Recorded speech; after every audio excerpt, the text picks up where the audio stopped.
Hello and welcome to our webinar today on the future of employee engagement, how data and AI enhance the human element.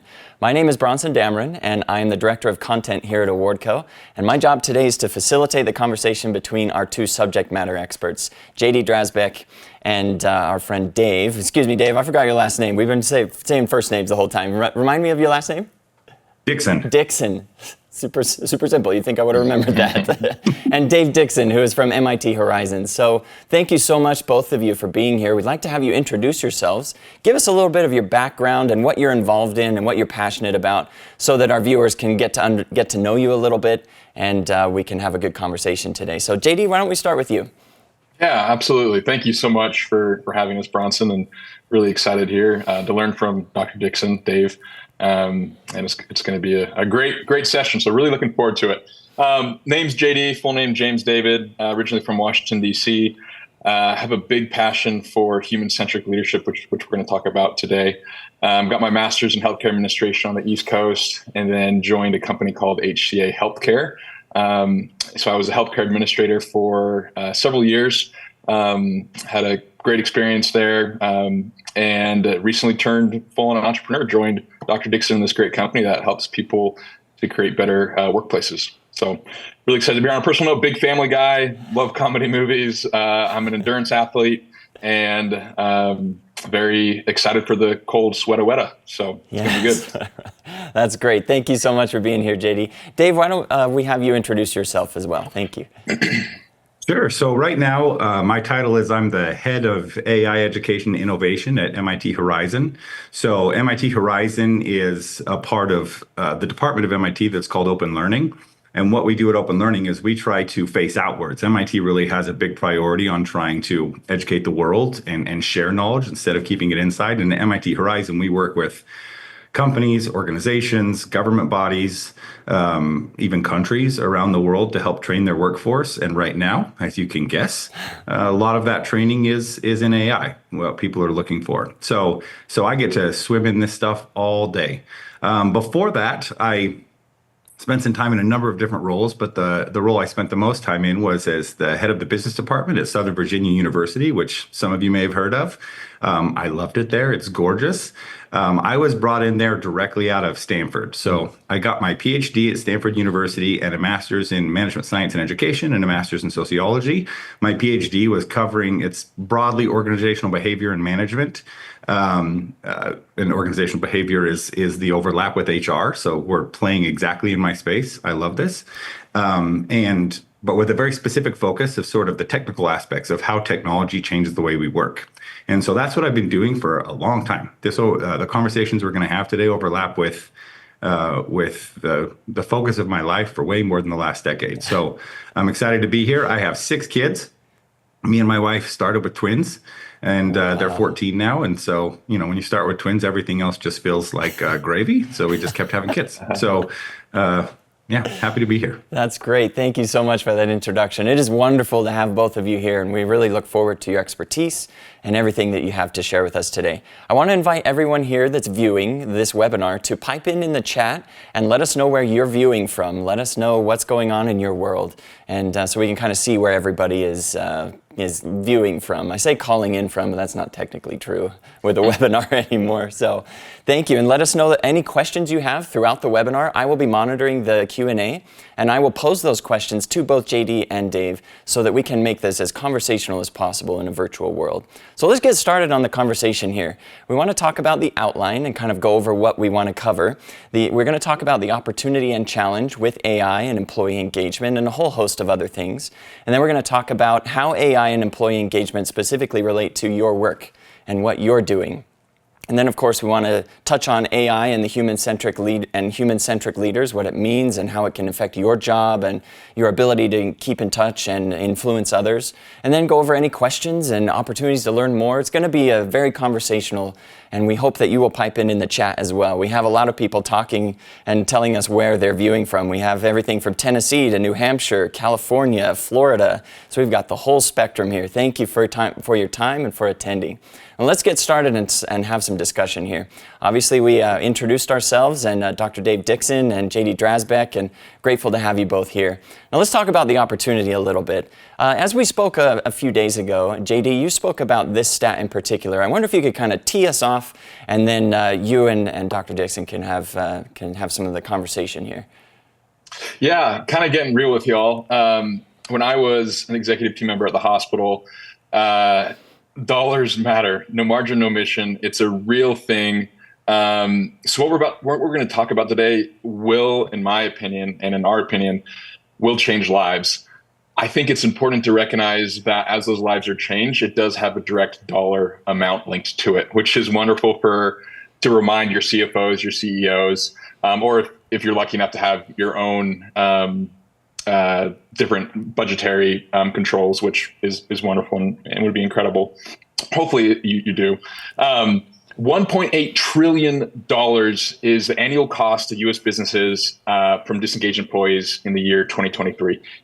It's 1.8 trillion. Yes, I've double checked that. You can look it up on Gallup. It's just nuts, crazy that literally disengaged employees is causing this much financial strain on your organization.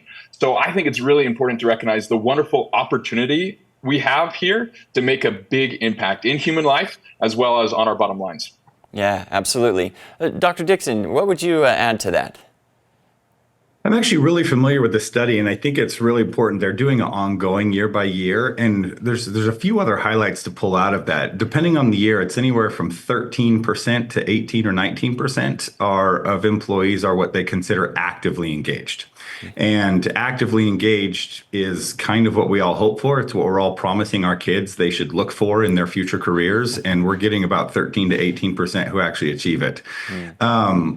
Bigger problems on the other side. There's a very significant portion that they consider actively disengaged, which actually doesn't sound as bad as it really is. Actively disengaged means that they are actively trying to sabotage the companies they work at because they feel such animosity and hatred. And there's a very large, think more like 1 in 3 to 1 in 5 employees are feeling that way. And then there's a whole bunch in the middle that are just getting by, right? And so this is kind of what brought me into this field anyway, because I care a lot about people.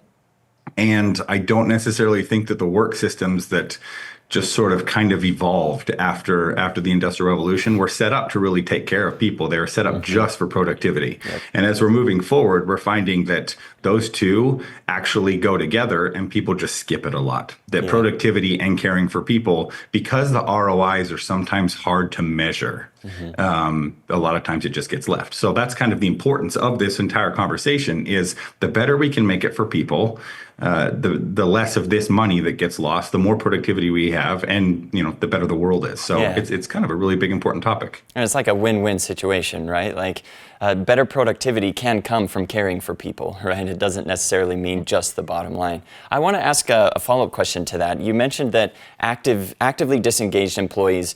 I want to make sure that I heard you correctly. Are those that actually have animosity towards, or is active disengagement just, they're there, they're doing the work, but maybe not as checked in as possible? Could you go over that one more time and just clarify some of that? Yeah, that would be passively disengaged. Okay. So the passively disengaged or even the passively engaged are the ones that are just sort of going by. When they define what actively disengaged is, you can see how they describe it in different reports.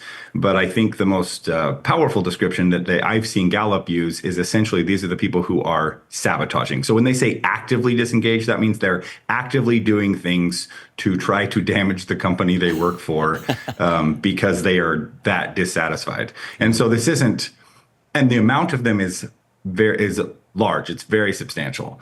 And so there's a lot that goes into that, but there's so many different headlines from these studies that they do every year that you could piece out. Each one of them tells a different version of the same story, which is that there's a very small fraction, usually maybe 1 in 8 of employees that are really loving what they're doing. And everybody else is somewhere on the spectrum of, it's fine, that's about as good as it gets, to I hate my job and I hate the people I work with, which is about as bad as it gets. And so that's the spread, and I know we can do better. Yeah, absolutely. JD, I wonder if you might talk a little bit about why that might be. Some of your thoughts about in your experience, and then Dave, I'd love to hear from you as well. In your experience, why are so many employees not actively engaged? Yeah, that's a great question. I think it starts with coming in the front door. We think as employees, we have an expectation. As an employee, we have an expectation of what our employer can provide us and what we can provide the employer. Unfortunately, we've found in our research, and Dave, please dive in, that sometimes it's not quite the fit that we thought it was. So that's where we step in and we help ensure, even from a recruitment process, that it is the right fit from the get-go. Good to Great. It's one of my favorite books. Jim Collins talks about the very first step in creating a great business is getting the right people on the bus. I think he says this, if not, he should, in my opinion, find the right seat for the person on the bus. So I think, first off, it's very important to get that fit right. And then to really provide value. And on the Awardco side for the solutions, I found when I was working, I had several different direct reports and then several frontline employees from that, is they didn't quite feel valued. So I worked very, very hard with our directors to ensure that they knew how to ensure that their employees felt valued. And there's very low cost as well as some upper end solutions to that. But so I would say, one, ensuring that employees do feel that value, so they can feel, then engage and they feel a greater purpose in themselves. And then second, ensuring that there is a correct fit even before the hiring starts. Yeah, thank you. I really appreciate that perspective. And I want to kind of take that just a little bit further and pose another question to you both. And maybe, Dave, you can start out with this one. Do you feel an employee can become an engaged employee? So say they get on the bus, to use that analogy, and they're not the right fit, they're maybe in the wrong seat. Do you feel like they can become the right employee?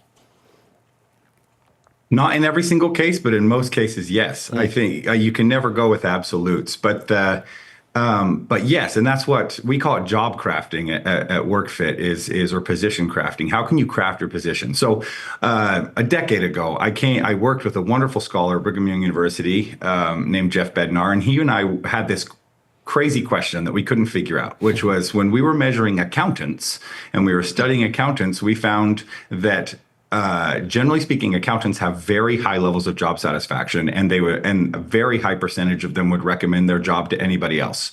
Great. Okay, people like their jobs. But the quandary here was that most of them actually didn't like what they do very much every day. They didn't like the tasks of their job. It wasn't exciting to them. And we went, how on earth do you have high job satisfaction when you have relatively low enjoyment of their actual job tasks day to day?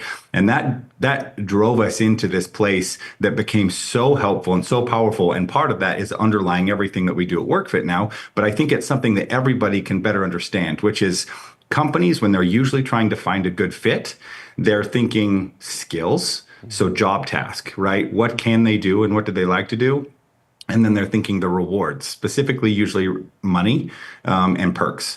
And so if it's skills and money and perks, those are the two things, and they're kind of dumb variables, but there's just two of them. And what we found is that there's a whole bunch of actually hidden information that is way more valuable and way more telling on whether or not people are going to be a good fit or how to help people be a happier fit within their position. And those are all centered around figuring out what people are actually hoping to get out of the job, where they're hoping the job to take them, what sort of progress they're looking for, what their values and motivations are. It's not just about strengths. It's not just about personality traits. In fact, it's not about personality traits at all.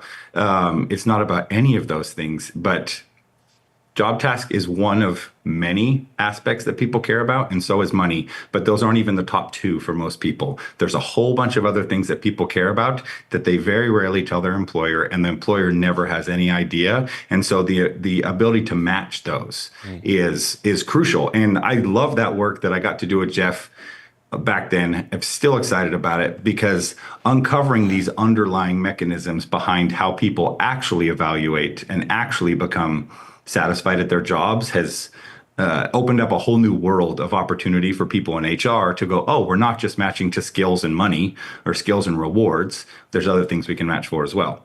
And so that optimizing for those things, even within position, is how you can both not just change the person, but change the position, even in ways by keeping them in the same role, but you can change the way that they do things, and they can help change the way that they do things in a way that will better match what they're hoping to get out of it. And you can create high satisfaction, even if you can't change some of the things they don't care about as much, hopefully, the negative aspects.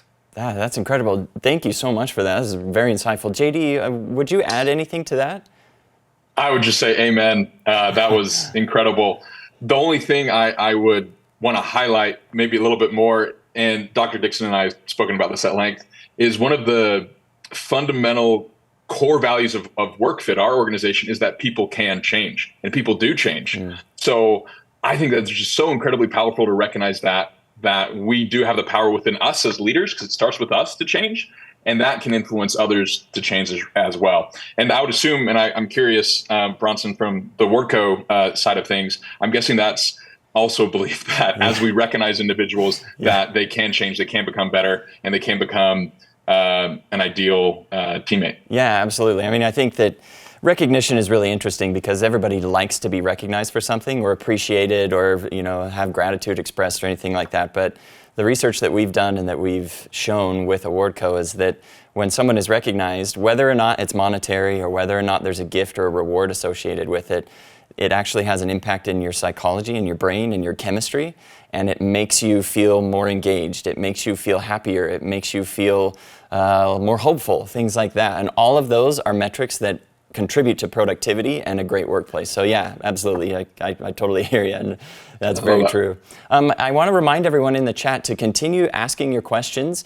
Please let us know if you have any questions for Dr. Dixon or for JD so that we can make sure that your questions get answered as we continue through here. But I want to go back to one tiny thing here, Dave. You said that you have measured accountants, or you surveyed accountants who had high job satisfaction but low, was it engagement? And I want to know if engagement, it was the way we divided it out, it was how much do you like the tasks that you do at work every day. So it's kind of, which to most people when we talk about it is asking them, how much do you like your job? Yeah. Right. And going, well, what we found is there's a lot more to a job than just what they do every day, which is good because most people's jobs include a lot of stuff that we hate doing. There's almost nobody who gets to, outside of the Hallmark Christmas movies, there's nobody who has a job that doesn't have parts of it that they have to do that suck. Right. Yeah. That's a part of it. And so the reality is, though, that's only one aspect of it. We called it task satisfaction. How satisfied are you in what you get to do every day? And some people love what they do every day, but there's a lot more that goes into it. You mentioned awards and recognition. That is actually a door that opens up a much bigger aspect of it, which is that we are so incredibly social, right, as humans, that the social aspects of our job are a huge part of our satisfaction. And it's different for everybody. Some people are really hoping to basically have a friend group at work. Other people feel zero need to have a friend group at work. But things like having a toxic boss or dealing with various issues like that can overwhelm or swamp everything else that happens. One of my advisors at Stanford wrote this wonderful book with a very precise title called The No A-Hole Rule. And that book specifically was going through all the research on how much having one terribly toxic superstar, even if they're amazing at everything else, how much it damages team productivity. This matters because when we look at all of these 13, 14 different areas that people care about, there's social aspects that are built into all of them. How do they want to be relating to their manager? How much autonomy do they want? How much coordination do they want to be dealing with right now? How much do they want to have multiple relationships come out of it? How much do they care about just staying in their specialty? There's so many different aspects of it that people vary on a lot, and they vary on over time. This is not personality. 20-year-olds just entering the workforce tend to have very different profiles of what they're looking for out of their job than 55-year-olds do. And we've seen that in our data at WorkFit. We've seen it in our research with Jeff, that that just as he was saying, people change. They can change, and they just do change. A lot of this is situational. A lot of this is life is a buffet, and if you've only tried 3 things, you think you know what your favorite food is. Once you try 20 things, you go, well, maybe I actually have a different favorite food, right? And so you see that happen over the course of careers. Yes, absolutely.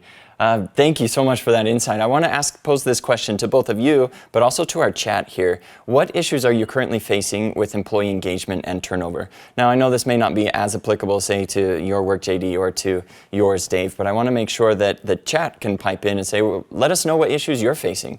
What are your current most salient challenges with employee engagement and turnover? Are there particular things that you're worried about or anything like that? And maybe we can address some of those as we continue our conversation here. So now let's move on to AI and employee engagement. This quote here is from Gallup just recently, last month. 93% of Fortune 500 CHROs say their organization has begun using AI tools and technologies to improve business practices. Now, whether or not you think that's a good thing or a bad thing, that's a lot. That number is huge. Like, it's very statistically significant. Now, why do you think, JD, why do you think so many CHROs are either themselves using it or saying that their organization is starting to use AI? Let's get us started here with this topic of AI and how it's important to so many aspects of work. Yeah, absolutely. I have found myself using it more in my work and would have loved to use it more at the hospital. I know HCA Healthcare had been using AI and has since then really tried doing their best to integrate it more in the healthcare system, which we care for, because I feel it's such a powerful tool. Just like any tool, it could be used wrongly, but I think it's because people recognize the power behind the tool, and we're going to talk about this more. But the combination of the power of utilizing AI correctly, along with the foundational principles of leadership, is an explosion of goodness. Dr. Dixon, I'm very curious what your thoughts are as well, because you're the man, the myth, and the legend on the expert of AI over at MIT Horizon. Well, this is a crazy moment for businesses and for organizations, because AI, if you've been convinced that it is just kind of randomly picking the next word, I'm going to disabuse you of that, because it's not. The multiple studies are coming out showing that there's a certain level of understanding that's actually happening, that's being built here. They call it semantic learning. And with that comes the power to actually accomplish tasks pretty successfully. People get excited and worried, and they should be, about things like hallucinations and other things, and all of that's real. But it's also very much similar to every human that you have who works for you, who also makes stuff up that they think is real, and says things with certainty that aren't actually backed up by evidence, right? But is right most of the time in their area, and we're getting way better than most of the time. So I would try to simplify it down for you like this. There are 2 huge opportunities immediately with the systems we have today, and those are going to grow, that you can think through conceptually. One of those is to gain insight from massive amounts of data or information, either massive amounts or just types of information that you could have never done before. So if I'm talking to even an elementary school teacher, all of a sudden they could just in 1 minute upload every single assignment that they got turned in yesterday and ask the chatbot, here's the rubric of what I'm trying to teach. Where are my students collectively strongest and weakest? So what should I focus on tomorrow? That would have taken an astronomical amount of work and effort, and probably would have been outside of the bounds. But they can suddenly do that. And so being able to pull insight out of information or out of data is extremely powerful. And the other side is, as it grows in its ability to automate tasks, then most of the tasks that it's good at are not things that people like doing. And that is a place where HR has the opportunity there's 2 ways that the AI comes in with HR. 1, AI actually doing HR stuff. And 2 is AI collaborating with HR, AI tools collaborating with HR to achieve the same outcomes, which is like employee satisfaction and reduce turnover and productivity, right? And in those areas is where, if we can outsource really mundane tasks that people hate doing onto AI and dramatically shorten how much time people are spending on those, we have the ability to up engagement, up satisfaction with their jobs. If you have a sec, there's two little examples I'll give on that, if that's please. okay. One is I have a friend who works at Epic, which does all of the hospital software. Not all, but they're the biggest player in the hospital software arena, especially in the United States, but even all over the world. And Epic has recently gone to all of their employees and said, please, please, please use AI, because they recognize the productivity benefits of it. But right at the beginning of that, a lot of them had no idea how to use it. And my friend had some good ability with it, and they were given this task, and they said, okay, we need you to do this spreadsheet task, this data cleaning task, and it usually takes about 8 hours. And he was like, guys, just give it to me for a second. He took it 30 minutes later, he came back with it done. And it was supposed to be an 8-hour task for a full team. And 30 minutes later, he came back done, and they go, how did you do that? And he just showed him some simple ways to do it in AI. They hate that task. They do not like doing that task. And all of a sudden, 8 hours was just, from the company perspective, 8 hours, getting 7.5 hours of a team's time is a lot. From his perspective, a full day's worth of work he doesn't like is suddenly done. And it's kind of like he's controlling a minion and making sure that the output is what he wants, but he has that ability. Another example is in the most recent earnings call out of Amazon. This blew my mind. And you're not even going to believe it when I'm saying it, kind of like the trillion thing. He also was like, you're not going to believe it, but they calculated it. He had their coders do transfer out mundane tasks in their coding, especially in upgrading certain Amazon apps. And he said that in the last year alone, they have saved 4,500 years of developer time by outsourcing tasks to AI that they couldn't, that previously they would have just had humans do by themselves. Yeah, 4,500 developer years of work. And he doubled down on that and go, we're not joking, we can quantify this. It's not always easy to quantify things outside of coding. Coding's really nice to quantify because it's line by line. What I'm saying here is not AI is God or AI can solve every problem or the AI is perfectly good. It is not. I think anybody who understands it should be a little excited and a little scared, because both of those are real. But when you're coming at it from an HR perspective, there's an aspect of it and looking, how can we foster innovation? Because this is the first technology I've ever seen in my life outside of maybe the internet, where it's not, the people in charge are not going to be able to tell the ground level workers how to use it, because the ground level workers are the expert in their role. And so how they're going to use it, it's a general purpose technology, is going to be hugely vital to how much it can help them improve their job. The problem is most of them feel like they're doing some sort of they're cheating, or that they'll get in trouble if they find out, or if they'll lose their job, or all these different things. And so you lose one, they're not using it as much as they probably should in certain areas. And you certainly have to build boundaries of where there might be legal exposure or other issues, right? Yeah. But and two, they're not sharing their discoveries with other workers around them, which, for example, with the case of my friend at Epic, instantly in one day, that whole team went from not having any idea how much they could offload onto of jobs they hate, to suddenly knowing, because he was willing to be open and share with them. And so we have the ability in positions of management to foster situations, foster communities that can actually be a little more innovation minded about this. Yeah. Sorry, I've been talking a lot here, but this is kind of the core of where we're headed, I guess. Yeah, absolutely. I want to take that topic and the core of what you've been speaking about. Thank you for that, by the way, and kind of make sure that we understand how HR can take some of their data and then maybe even how they can gather it and then use AI to highlight some gaps or opportunities or things like that. JD, I wonder if you could just talk briefly about what WorkFit DX does, just so that all of our viewers can understand what data they can get from that, and then maybe we can talk about how AI can help highlight some opportunities. Yeah, absolutely. And Dave, please chime in as well. So what WorkFit does, our mission is to create a more workplace fulfillment for you and your team. We do that through administering a sociometric analysis that we give to the team. It highlights what they value in an organization and then what they're actually getting from you as the organization.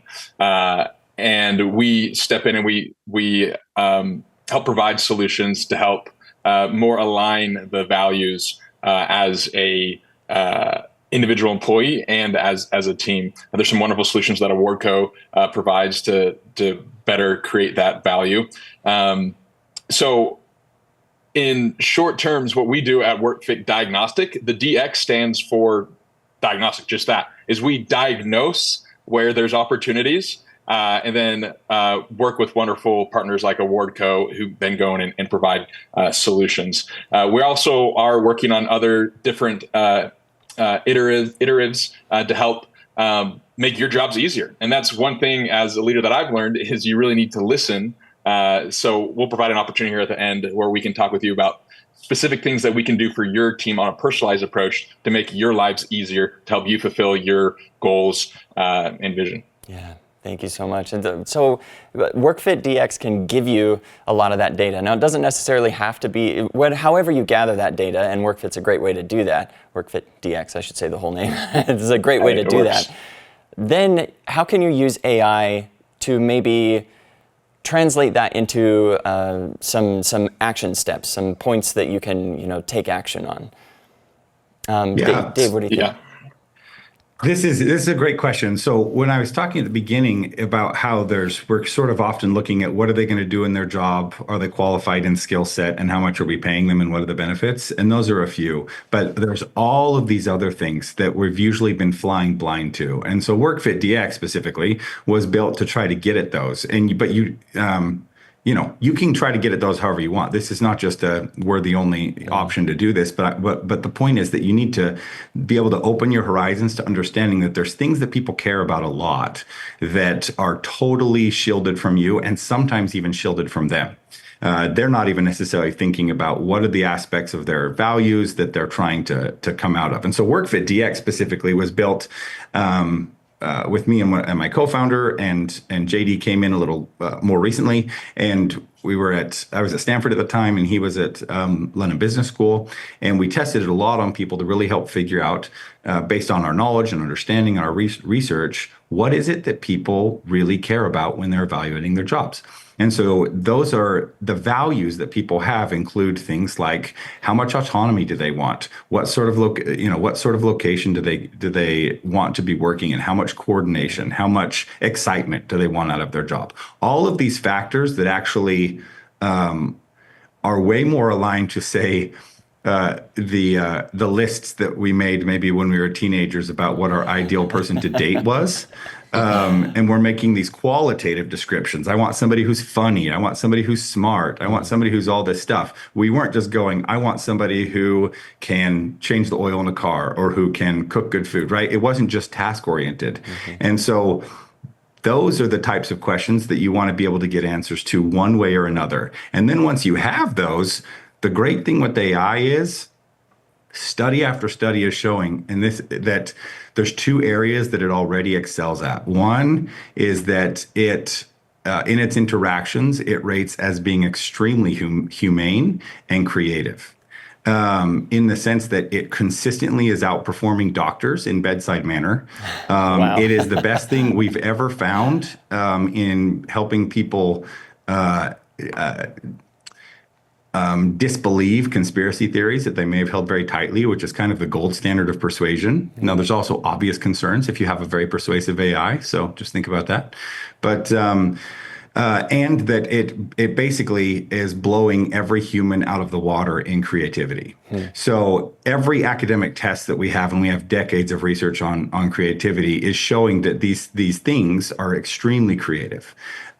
Because they're modeled in some way after the human brain. These aren't entities, these aren't creatures, these aren't beings, but they excel in every creativity task.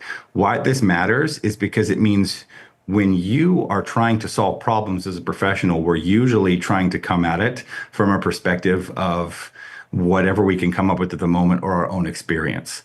All of a sudden, you have a creative partner to help you solve solutions, especially if you can collect some of the best data, ask the right questions. You have a creative partner who is always there never thinks you're dumb, and will answer the silliest questions that you can possibly have, who helps you brainstorm, Yeah. and who can help you interact in a way that is more human and more humane, as long as you don't, one word of advice, don't have it do your communication for you, unless you make it extremely clear.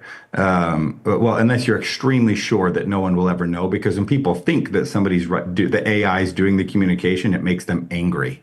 So, communicate as a human, have it look over your work if you want to. How could I make this a little more sensitive if you want? But keep yourself in it. That's just a little tip.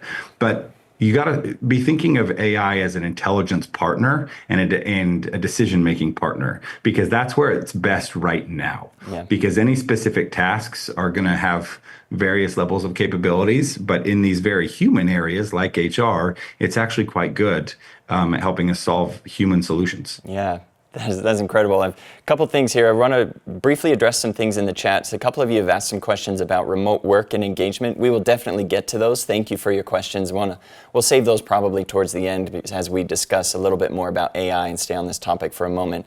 But also, there's a couple people in the chat remarking that AI is both scary and cool, and so I really like what you said. Correct. What you said there, Dave, about how AI can be a creativity partner. In my work, I often rely a lot on creativity because I'm writing, I'm coming up with campaigns and ideas and things like that. But in my personal life, I love Dungeons and Dragons. And I am a dungeon master, which means that I run the whole game for all of my players. And that requires a fair amount of creativity. But I've started using AI to help bounce ideas off of, and it's wonderful. But I also want to address one thing is what are your thoughts on AI taking away human creativity in that we become too reliant on it? We don't need to stay on this topic too much, but I'm curious on what you think there. Yeah, I think this is a great question, and AI replacing insert 10,000 things are the fears that everybody has. Sure. AI replacing learning, AI replacing reasoning, AI replacing creativity, AI replacing jobs, right? Some of these I'm more concerned about than others, but in this case, I'm not so worried, because if you put a high-functioning team in a room and you ask them to be creative together and brainstorm things together, they are going to unlock each other's creativity. We have good studies showing that a low-functioning team is going to ruin each other's creativities, but a high-functioning team is going to help each other be creative. You did not replace any individual's creativity by augmenting it with a sounding board or brainstorming partners, right? You enhanced it. And because what AI is essentially doing is taking the place of not taking the place of, but taking a role as a creativity partner, just like if it was an actual human, that human's not replacing your creativity, it's helping to unlock it, right? You're not you didn't step down as dungeon master because of it. You're able to, which is funny because my epic friend is also a very great dungeon master, deeply into D&D, and uses AI a lot in that too. And he likes it because, one, it speeds things up. Yes. But two, he goes, I'm able to go much broader, keep track of lots of different things, and be even more creative in it. And so if we're using it well, it's enhancing creativity because you're just adding an extra person who's always available. Once again, it's not a real person, but you understand what I'm saying. Yes, but absolutely. It's like you're adding an extra person who's available to help you unlock your creativity. You're still the boss.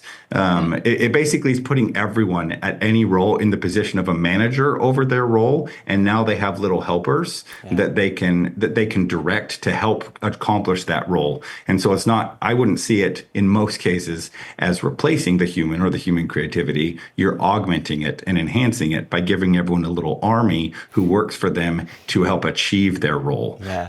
And some roles are better for that than others. But I think a more optimal way to see it is use it as a resource instead of avoid it as a threat or a scam. Yeah. I'm not saying there aren't threats or scams, but I don't think creativity is one of them. Yeah, that's excellent. Thank you so much for that insight. I feel like that addresses some of the negatives that people feel about AI. But as we talk more about this, what are some other benefits, specifically relating to employee engagement and well-being, that AI has incurred or has brought to us? Please answer this in the chat for all of you viewers as well. But JD, I want to pose this to you. What benefits of AI have you seen with employee engagement and well-being, say in some of your previous roles or at WorkFit DX, and how have you measured that in the past? Yeah, that's a great question. And Dave, I'd love for you to step in. What we do at WorkFit Diagnostic takes things to the next level. I've experienced employee engagement surveys which really touched on the symptoms. What did I think was wrong with the situation? What I love about our work here at WorkFit Diagnostic is that it is a diagnostic. It's not just the symptoms. It's, hey, what is the actual issue going on? And then how can we then help fix it? Dr. Dixon, what would you say to that? One of the challenges of HR is always how do we measure the impact of anything we do? Because it's less quantitative and it's more qualitative, that's always a challenge. And we have some studies coming out starting to show that on on human engagement, how much people like their jobs. Because the more AI is used, the more they're able to have success. So there's this wonderful study that was done at Boston Consulting Group where they randomly some of the MIT colleagues here did it, and some folks at Harvard and Wharton. And they randomly assigned something like 800 different Boston consultants into two groups. Half of them said, do it the normal way, don't use AI. The other said, use AI. And you have to use AI. And quality went up. And productivity went up, and speed of accomplishing every single thing went up is essentially the main takeaway. You can look up this study; it's fascinating. Just look up, Boston Consulting Group AI study, and you'll find it. But you'll see basically everything went up. But with that comes you've got employees who feel like they're being more successful. They're being able to offload a bunch of things that they didn't like before. From the HR perspective, how do we measure success in this is always going to be prickly and challenging, because one of the places where AI is going to be used the most in HR is going to be in hiring. And that's because it can help do things that we don't do very well. One of those, there's already companies that are doing this where AI is replacing the interviewer. And this is actually a good thing, in my opinion, because interviewers try to be unbiased, but they are inherently biased. AIs have some bias too, but you can put some pretty strong boundaries on it to make sure everybody's essentially getting asked the same questions, and those sorts of things. And it also allows you to do initial interviews with far more people. And so you can ask the questions that you want, you can get insight, you can get access to data, you can see what people value, you can do all these sorts of things that you couldn't do before without actually coalescing a whole bunch of humans to spend an insane amount of time. So instead we did these algorithms and just, resume scanning, and that's going to keep happening. But now you can have more human responses, and you can analyze that data. The place where it's going to get tricky is if and when we start putting AI in the decision maker seat, and that's where it gets a little more ethically ambiguous, right? I would hesitate to do that as a company right now, just like I didn't ever love the algorithms that we had sorting our resumes for us, but out of necessity. But these are the areas where you're going to be able to see impacts quickly, because it allows you to do things you couldn't do before, to get more, essentially collect more data. But that's where you also start having to make decisions on how much do we keep the humans in charge, and how much are we willing to let the machine make the decision for us? Yeah. People are usually talking about that question in warfare, but the killer robot thing. Yeah. Where we always need to have a human in between the kill switch or whatever, but it's a very similar thing. And how much do we turn over to the AI? And we've turned up for a decade or two, we've turned over a lot of the resume scanning to earlier forms of AI. We've already done a lot of that. What do we do now? So it's not exactly where we started on this, but it's something I wanted to make sure to bring up and going, this is going to be huge in hiring, and it can be a huge benefit because we can get more data, more interactions, and be less biased, which is good because generally humans are very bad at hiring. But we also have to decide then, when do we want a human involved? At what point do we want them to be in the decision-making process? Yeah. This leads into a question that's here in the chat from Kari. Do you have any recommendations for training on how to better use AI? I keep hearing about what AI can do, but I would love to hear some resources on how. What recommendations do you have for Kari here? My biggest recommendation would be to get your people experimenting with it and encourage it. Because two things, you can't tell people exactly how to use AI because it can do. It's infinite in the types of things it can do. It can't do everything, but there's just so many different possibilities of how a person could use AI. How I use AI in my role at MIT is extremely different than how I would have used AI in my role as the head of a business department or anybody else on this call. And so this is a technology that's going to come from the ground up. And so what you want to encourage AI use whenever possible. Make sure that nobody's getting punished for it unless they're doing something nefarious. And you have to be very clear about what that is, that they're using it in a safe way, set good guidelines, but also that they're sharing with each other. Because the learning curve on AI is not huge, especially for within your individual role. But usually our mental frameworks of how we think about getting tasks done are so structured because of past experience that we don't even imagine what's possible. And then we see what somebody else has done, or we hear what somebody else has done, and we go, oh, I should try that. And so the biggest thing you can do, it does not require anywhere near as much training as you think. There is some training that you can do to jumpstart things. But for the most part, if you get people sharing, if you get I don't care, make it a Slack channel, make it a Google Doc, make it something where people are sharing, you're going to have a subset of your employees that are already really good at this stuff. And they're going to finally be unlocked and to be able to share things. And people are going to go, oh, I didn't realize. Have them do little groups, have them do little trainings, because it's not so much a skill like coding as it's a new way of thinking and just understanding what the machines can do right now. And that's going to all have to come from experimentation. I just wish more companies were actively promoting experimentation and even more importantly, promoting sharing their findings from experimentation, because then you're going to see naturally a whole bunch of learning happen really fast because there's not nearly as big a learning curve as almost anybody thinks there is. Absolutely. Like 2 hours in a room with somebody and they go, oh, I get it. And just everything starts rolling from there. Yeah, I think it comes back to your point that either employees might feel like they're cheating or that it's not okay for them to use AI. Or perhaps employers may not be encouraging it, maybe for some similar reasons, right? They're like, no, it's not, you're not actually doing work or something like that, or whatever it may be. But I think there's definitely some obstacles to overcome there as you partner with absolutely. AI. Yeah. JD, I wonder if you might talk a little bit about this as we wrap up our conversation. How can you marry AI with human-centric leadership? We've talked a lot about that, Dr. Dixon. You've kind of talked about that as well, about making sure that you don't let AI be the driver, but it's an assistant. How can you make sure that you maintain some of that human element? JD, what do you think there?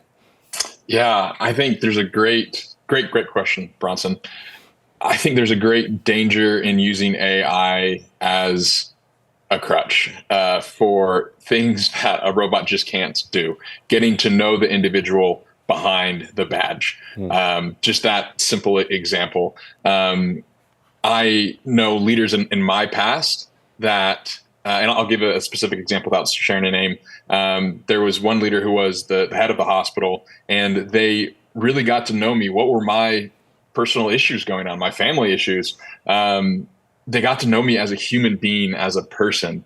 And that just made the world of difference for me. Now, couple that with a leader who on the administrative side of things encourages me to use AI and encourages me to increase my productivity. That's powerful. I think it's important as leaders to recognize that AI is going to make our jobs easier, but it shouldn't make us lazier. Leadership requires hard work. Getting to know someone on a personal level, getting to know them, how they feel valued, it requires effort. It requires work. And I think AI is going to help accelerate our growth. It's not going to make it. We shouldn't become lazy because of it. We should work even harder and smarter now because of it. And great, beautiful things are happening. I know will continue to happen as we marry that those two together. Yeah, thank you for that. We have a comment here in the chat about how AI cannot read or can't be a substitute for your emotional intelligence, for Love that. EQ, Absolutely. things like that, or necessary maybe for even full context of the situation or strategy or something like that. And I think that's important to realize, and thank you very much for touching on that. Really appreciate that. So as we wrap up, we want to invite everyone here, all of our viewers, to continue asking these questions. If there are any further questions that you have, please let us know and help us continue the conversation as needed. But I want to give each of you, Dave and JD, a moment for some parting thoughts on either this, what we've been talking about here with AI, or employee engagement. Employee engagement is specific to what life is like right now, with remote work being a large indicator for a lot of people. Some parting thoughts from both of you. And JD, if we could start with you. Yeah, absolutely. We are at a very, very unique position here in the world and in leadership.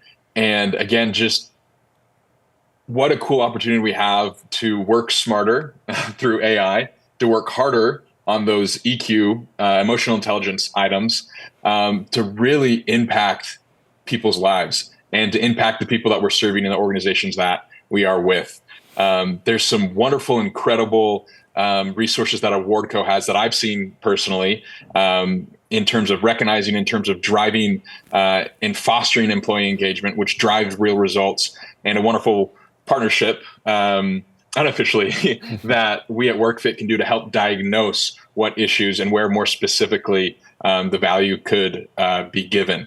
And I'm just really excited for the future, to see the lives that are going to be impacted and changed as we dig in and do good with AI, and always remembering the power of human-centric leadership. So great times now and amazing times to come. That's great. Thank you so much. Dr. Dixon, we'll pass it to you now for some parting thoughts on our discussion today. No matter how smart AI gets or how capable it gets, it can never rise above the quality of information and data that it has. So that's why so much money and so much controversy is going into the data that these machines are trained on. But when you're using any technology that's attached to AI to make decisions in your company, and it's a great assistant in decision making and in processing all that information, it's only going to be as good as the information and data that you have. So you can use it to help get more data, but we also need to be asking more of the correct questions. Regarding the remote work aspect of things, this is fascinating that COVID hastened us into this remote work thing. And then AI came like 2 years afterwards. And so having this confluence of events happening at the same time is fascinating. People really like, generally speaking, they really like the flexibility that comes with remote work. But it's always good, but it's also a trade-off. We haven't really seen a trade-off in productivity. And so people are still being productive. We're not seeing a lack of productivity. What we're usually seeing is managers freaking out because they can't micromanage how people do their productivity as much, which I don't have a lot of sympathy for. But but we're seeing productivity, and they love the flexibility. They love that if their kid gets sick, they can take an hour and go get it without having to, show everybody, and then they can come back and go to work. AI accelerates that flexibility because AI builds in more flexibility. The downsides that we see of that is you can see far less networking happens, which in some cases matters more than others. So it depends on how task oriented what you're doing is. Zoom meetings can be very effective, but they have to be, and usually are, about half as long as in-person meetings because people get exhausted, like you guys probably are right now, off of really long Zoom meetings. This isn't a really long one, but we don't. We respond differently when we're remote, and so finding ways to connect humans, the human aspect of it, is going to be increasingly important because the technologies that we have are going to get really, really good at tasks. And we already have a great study came out 10 days ago showing how it was affecting people's work over the course of a year and a half. And it found that they had to spend a lot less time on project management, and they could spend a lot more time on their actual work. With that also meant that they weren't forced to do as much coordination with the people they're working with, which is nice. in some ways, but also there's a human element that's lost there when you don't have to coordinate so much, right? So it's not that it's positive or negative. It's that workers are going to have to think going forward. There's flexibility that comes with both of these technologies, remote work and AI. There's the ability to get tasks done. There's all these stuff, and there's human elements that are more or less important depending on the situation. Young workers need the networking a lot more, so remote work can be more damaging to them, to their career prospects, because they don't get to become good friends with high-placed people. Older, whereas a 50-year-old employee already usually has their own separate social world, like maybe their family at home, and they don't need the networking to climb up the ladder as much, and so it's not as relevant to them. It's so situational, but both of these technologies are bringing in new trade-offs that have to be considered, and an all or nothing approach is never going to be the right way to go. But we need to understand things better. We need to get better questions, better information to make better decisions, and AI can help us do that. I love that. I'm a huge proponent of that. I always feel like better information leads to better inspiration, like whatever you might be facing there. Thank you both so much for your insight and your expertise today, JD and Dr. David Dixon. We really appreciate that. If you would like to continue the conversation, please feel free to connect with us. This QR code will lead you into a conversation where you can speak with JD and talk more about how you can find the data that you need, etc. We know a lot of our viewers today are currently AwardCo customers, so we appreciate you being here. But if you're not, and you'd like to see how AwardCo can help with engagement, and take that data that you get from employee experience surveys or whatever it is and turn it into action, please feel free to contact us and we'll get you a quick demo so you can see how that works. But thank you again, JD and Dr. David Dixon. We appreciate your time, and we wish all of you that are viewers today, we hope you have a great weekend, and thanks for attending. We'll see you later. Thank you all.